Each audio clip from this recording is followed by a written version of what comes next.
Bonjour, Bruno de Superbike à Saint-Martin. Aujourd'hui, je vais vous parler d'une Dyna Superglide Custom. Donc cette moto, comme vous pouvez voir, est donc en couleur noire, bien sûr, et surtout équipée de pas mal de chrome. Donc déjà, le garde-boue arrière a été modifié par rapport à celui de la moto d'origine. On a mis le garde-boue de la White Glide. Donc la moto a été aussi rabaissée. On a changé les amortisseurs, on a mis un kit dans la fourche pour rabaisser la moto. C'est une moto qui est très basse. Les selles ont été modifiées aussi.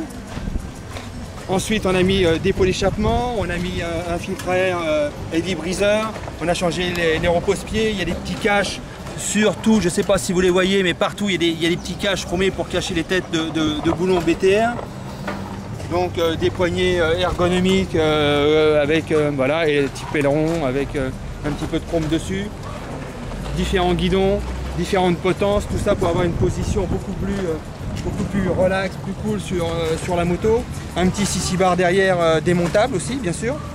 La plaque sur le côté, le support de couronne chromé, cache-boulon, le cache-courroie du bas chromé aussi. Bon, un petit derby cover Live to Ride, chromé bien sûr. Tout est en chrome, on le voit, des petits cache-boulons partout. Vraiment les petits détails ont été cherchés très loin.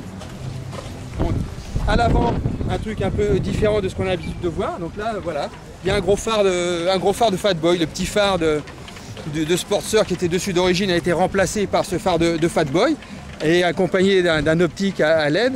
Là, vraiment, donc un super éclairage. Et puis bon, le changement, le contraste du gros phare avec la petite fourche, c'est quelque chose d'un peu différent. On essaye un peu d'innover, de trouver quelque chose qui change un peu, qu'on voit pas tous les jours. Donc je vais vous faire écouter, puisque la moto est équipée de deux pots 25 9. Donc vous pouvez voir des longs shots. Alors attendez. Hop. C'est un peu plus long parce que la moto est équipée d'un système d'alarme d'origine. Voilà, quand on n'a pas la télécommande, il faut qu'on se débrouille pour la démarrer, bien sûr. Attention, ça va démarrer.